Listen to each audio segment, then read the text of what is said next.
రాష్ట్రంలో గత వైసీపీ పాలనా సమయాన్ని డార్క్ సమయంగా డిప్యూటీ సీఎం పవన్ కళ్యాణ్ అభివర్ణించారు. కాకినాడ జిల్లాలో జరిగిన స్వాతంత్ర వేడుకల్లో డిప్యూటీ సీఎం పవన్ కళ్యాణ్ తన భార్య అన్నా లెజ్నోవాతో కలిసి పాల్గొన్నారు.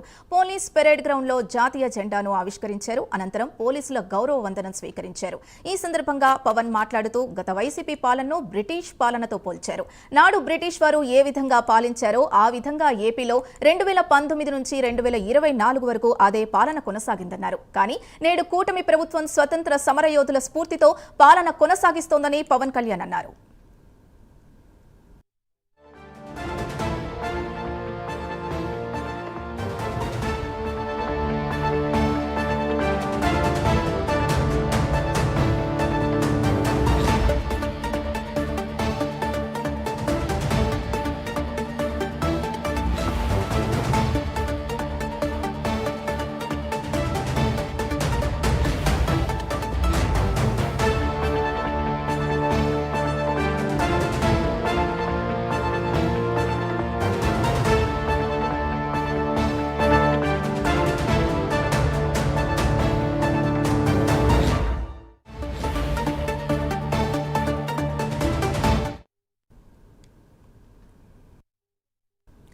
అధికారం ఉన్నప్పుడు ఏమీ చేయలేని నాయకులు ఓటు మీద పడ్డారని పవన్ కళ్యాణ్ ఎద్దేవా చేశారు. జాతీయ స్థాయి ప్రతిపక్ష నాయకులు దగ్గరుండి రాష్ట్ర ప్రతిపక్ష నాయకుల వరకు తాము ఓడిపోతే ఓటు చోరీ అంటున్నారని ఆయన విమర్శించారు.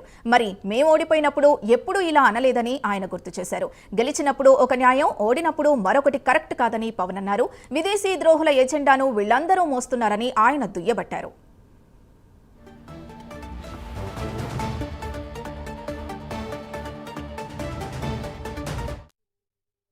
మన రాష్ట్రంలో 2019 నుంచి 2024 వరకు ఒక డార్క్ డేస్.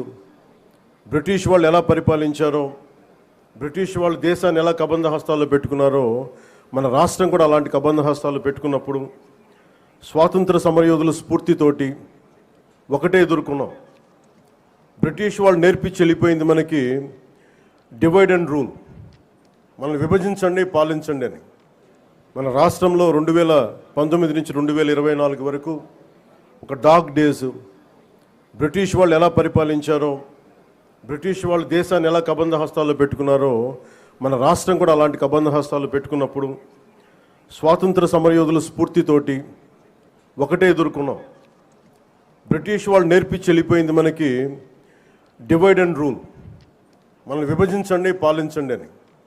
మన రాష్ట్రంలో 2019 నుంచి 2024 వరకు ఒక డార్క్ డేస్. బ్రిటిష్ వాళ్ళు ఎలా పరిపాలించారో, బ్రిటిష్ వాళ్ళు దేశాన్ని ఎలా కబంధ హస్తాల్లో పెట్టుకున్నారో మన రాష్ట్రం కూడా అలాంటి కబంధ హస్తాల్లో పెట్టుకున్నప్పుడు స్వాతంత్ర సమరయోధుల స్ఫూర్తితోటి ఒకటే ఎదుర్కొన్నాం. బ్రిటిష్ వాళ్ళు నేర్పించి వెళ్ళిపోయింది మనకి డివైడ్ అండ్ రూల్, మనల్ని విభజించండి పాలించండి అని. ప్రతిపక్ష నాయకులను చూస్తూనే ఉన్నారు. జాతీయ స్థాయి ప్రతిపక్ష నాయకుల నుంచి ఓడిపోతేనేమో సడన్గా ఓట్ చోరీ అంటారు. వాళ్ళు గెలిచినప్పుడేమో ఓట్ చోరీలు కనిపించే వాళ్ళకి. గత ప్రభుత్వంలో కూడా చూసాం. 2019లో వాళ్ళు గెలిచినప్పుడు మేము ఎక్కడా మాట అనలా. ప్రజలు తీర్పు ఇచ్చారు, దాన్ని గౌరవించాం. ఒకే రోజున గ్రామసభలో కాకినాడ పోర్టు విషయంలో తాను సీరియస్ గా పనిచేస్తున్నానని అన్నారు. పోర్టు ప్రాంతం, తీర ప్రాంతాల్లో పోలీసులు గస్తీ బలంగా ఉంచుతున్నామన్నారు. అవినీతికి అలవాటు పడిన వాళ్ళు ఏమైనా చేస్తారని, దాన్ని ఎదుర్కోవడానికి తాను సిద్ధంగా ఉన్నానన్నారు. నేను కాకినాడ పోర్టు విషయంలో కూడా నేను అంత గొంతెత్తడానికి కారణం, చాలా ఎందుకులే మనం వదిలేస్తాను.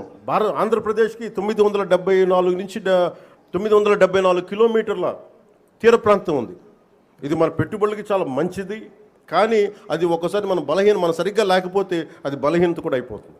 ఒకే రోజున గ్రామసభలు నిర్వహించి రాష్ట్రమంతటా అవసరమయ్యే రికార్డు కలిసి పనిచేసి అభివృద్ధి సాధిద్దాం అనే నినాదంతో కూటమి ప్రభుత్వం ఏర్పాటు చేశామని, దానికి కట్టుబడి ఉన్నామని అన్నారు. కానీ ఎలా మన కూటమి ప్రభుత్వం మన స్వాతంత్ర సమరయోధుల స్ఫూర్తితోటి యునైటెడ్ అండ్ రూల్, కలిసి ఉందాం, కలిసి పాలన చేద్దాం, ఇదే కూటమి ప్రభుత్వం తాలూకు ముఖ్య ఉద్దేశం. ఈ స్ఫూర్తిని మేము స్వాతంత్ర సమరయోధుల పోరాట స్ఫూర్తిని నుంచి